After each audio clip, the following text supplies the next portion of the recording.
So the PSVR2 has finally come in. I've got mine a couple of days ago, but I finally got around to actually unboxing it and setting it up and getting to play it and everything like that. And again, shout out to PlayStation for sending it over to me.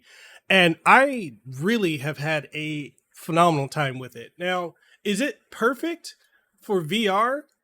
I mean, for what it is, I think especially compared to PSVR1, it is substantially better. Compared to like, I guess you can say the Valve Index, it's like a several tiers below that, but it's something that I think is really cool because it's literally one cable straight into your PlayStation 5 as opposed to having a whole hub box and all this other stuff. So in this video, I'm going to be showing you guys what it looks like when you unbox it, as well as a couple of games that I've been playing on. I've tried out a couple demos, played a couple other games, and I'm going to show you all that. And then for the official review, which will be coming in a later video, probably later on this week, as of was today, February 23rd, it'll be coming later on this week. I'll be delving more into like the specifics of the hardware, but I've been really enjoying my time with it. Now, yeah, if you enjoy the content I put out, make sure you like the video, sub to the channel if you haven't already, ding the notification bell, and subscribe for more content.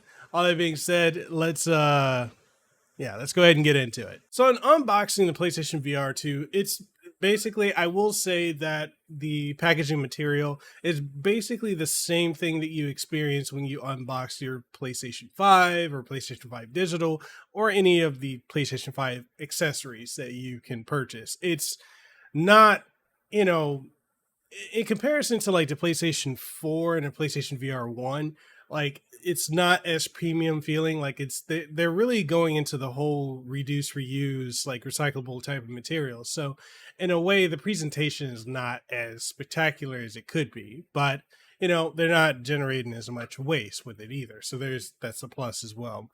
Outside of that, you get in the first opening thing or first package you can open, you get your cables for like charging the PlayStation VR, like the handheld controllers, as well as the instruction manual. And then after that, you can pull out your controllers, the left and right controllers, which you should charge when you pull them out because they're practically dead when you get them. So go ahead and charge those. They're charged via USB Type-C, and you get your standard PlayStation DualSense USB-C adapter for that. So, or any USB adapter will work as long as it's Type-C and can, travel data bandwidth. So outside of that, you also get the headset. And I will say this, in comparison to the PlayStation VR1, the PlayStation VR2 does feel significantly cheaper. I will say I'm afraid of dropping it. Not that I personally would, but I have a toddler, so I got to keep it away from her, as well as my pets too. I've got cats, so I got to keep it away from them. But it feels not cheap, but fragile. So like if I drop it, I feel like it would break it. For something that costs like $550, I would, or depending on which model, it can be more than that. I think if you get the Call of the Mountain bundle. So I feel like I would be very concerned with it breaking, and I wouldn't want to run into that situation where it breaks because of like carelessness. Now, yeah, it's just not as premium feeling as the PSVR 1, but overall it's pretty nice. And getting it set up, the first thing you want to do when you get it set up is you're going to plug it into the USB Type-C port on your PlayStation 5. And once you turn it on, it'll prompt you immediately to go through the setup process. So once you do, it'll do a system update for the PlayStation 5, as well as the PlayStation, or if you haven't already updated to the latest software in your PlayStation 5. But it'll also do an update for the PlayStation VR2.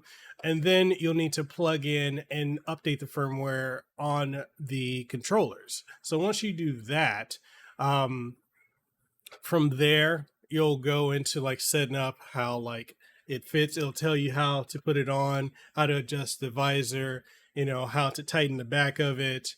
And basically on the top left hand side, you'll have like the lens corrector, so you can change it, basically to fit where your eyes are. And then after you do that, you're going to do the eye tracking, which it'll follow it along, which the eye tracking on this is absolutely insane. Now, this does have a 4K, it does 4K HDR, but basically this is 2K in each of the eyes. So technically 4K. Um, so when you compare that to other VR like headsets that are available, such as the Oculus Quest VR, or the cheaper ones, you're getting, and even the PSVR1, it's a substantial leap in power and performance as opposed to those, which is something I think a lot of people are missing the mark on. And I think that's something that PlayStation themselves should have marketed more, is like what the performance difference is between this one, the previous one, and other VR headsets that are available. They really didn't do that, and I think that's a faux pas on them, because that would have helped them be able to push this. Plus, I guess the price, but I don't mind the price, because when you really look at what it is capable of doing, the price makes sense. It's under the Valve Index, which is one of the more expensive VR units, which is what, roughly over a grand.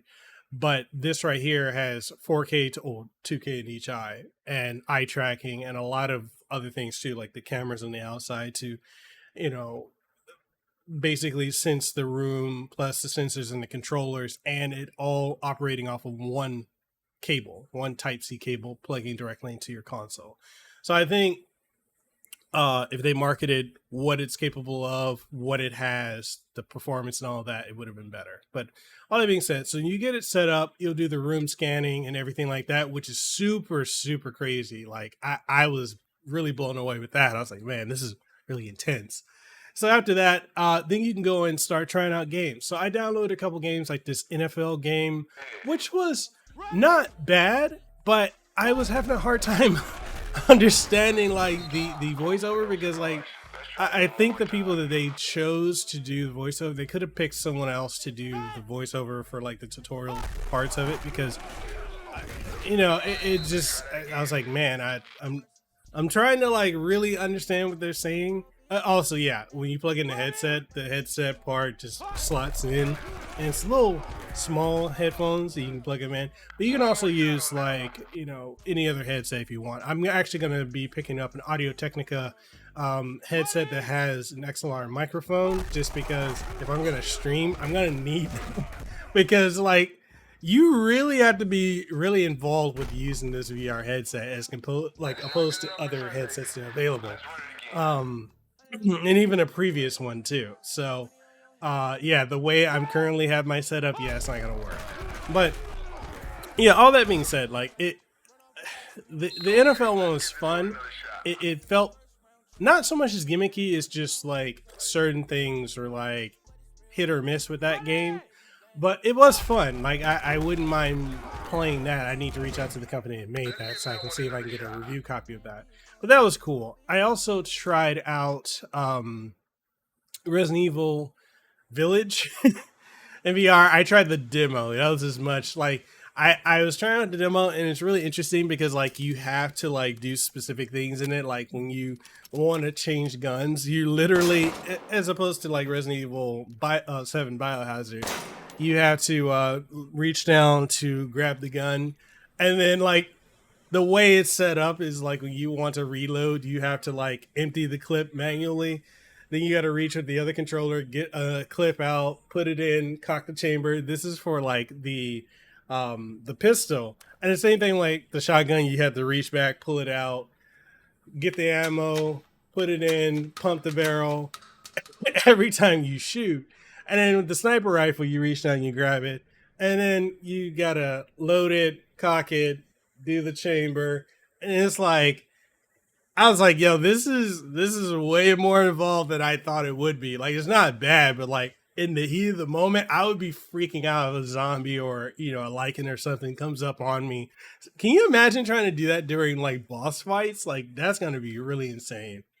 But the immersion is really there. In pulling out the knife, like you pull up the other arm, and then you pull out the knife, and then if you're gonna swipe, you literally have to swipe. So like in the area that I was in, is because it's so constrained, I wouldn't really be able to do that full on. So it was really crazy. The other game that I was able to try was I was able to try the Horizon Call of the Mountain. And yeah, as far as like Resident Evil, as soon as I got to the room where like all the lights were off, I was like, "F this! I'm not gonna go further because it's late." And it's just I'm like, "Yo, I don't want something to pop up on me." But yeah, I tried Horizon Call of the Mountain, and that was really immersive. Like when I put the headset on, the graphics weren't anywhere near as like crazy advanced as like playing Call of the West or anything like that, or even Horizon Zero Dawn on PC. It's good. It looks good though. But there's still that, when you play VR games, there's still that layer of blurriness where it's not as sharp as like you're looking at a full on 4K image. So I was like, yeah, it's a trade off, but it looks good. It was really immersive. So when I was looking around, I was looking at the machines, looking at the water. Like I really felt in the game. Now I will say, like when it comes to like shooting a bow and everything like that felt natural. So you reach back with your left arm to pull out the bow, reach back with the right to pull out the arrow, and you literally have to aim to be able to shoot the arrows. So if you want to pull off your Lord of the Rings Legolas and just like rapid fire, you can. Just realize that your accuracy is not going to be there. You literally have to do the motion. And same thing when it comes to like climbing, like you literally are climbing. And when you're climbing, you're pressing the the R1. I think it's R1 or R2 of the controllers. So like you're using this finger here. And so when you're grabbing, you're literally having to grab to climb.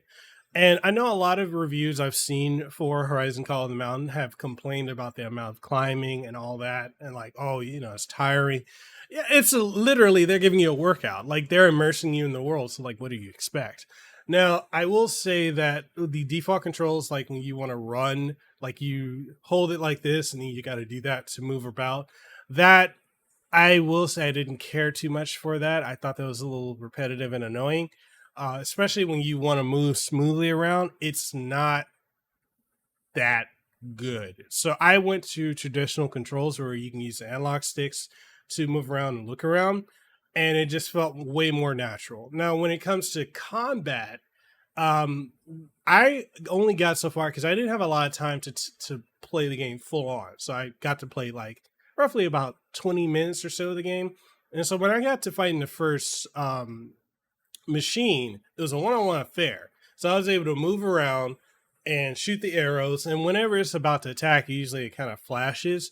So you can actually do a quick step by pressing on the right analog stick, left or right. You'll quick step out of the way. And so it made sense, and being able to move with the right stick just felt really natural. Like, it felt like you were dynamically in a fight. So yeah, that felt good. I think as if you want to showcase the PlayStation VR2 to anyone, I really do feel like that is the best way to do it because that's the most immersive experience out of all of them. Like Resident Evil Village, it's good. I need to spend more time on it before I can say like it's the definitive VR experience. It's really immersive, really hands on, but it doesn't feel as accurate as like Resident Evil 7 Biohazard, if that makes sense.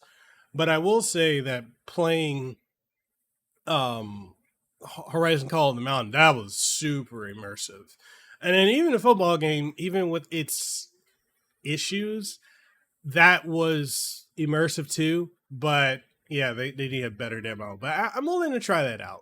But yeah, that's my general overview of it. It feels good. I had a lot of fun with it. I'm definitely looking to dive back into it and just play more games. There's a lot more games I'm going to be trying out. A lot of games I have review copies of that I'm going to be playing, like Moss, Book 1 and 2, Air Guitar. I'm trying to get my hands on After the Fall and many other games. And I'm just looking to dive in and experience. But what do you guys think? Do you guys have the PlayStation VR2? Is it something that you're looking at picking up? Do you think it's too expensive? Or are you like me where you think, hey, the price justifies what you're getting? Whatever your thoughts are, let's go ahead and get the conversation going in the comment section down below. And if you want to take the conversation further, we do have Discord, so you can hop on in there. We can talk about that, Steam Deck, other gaming consoles, anime tech, and more. But all that being said, I'll catch you guys in the next one. Stay safe, be blessed, and I'll see you around. Peace.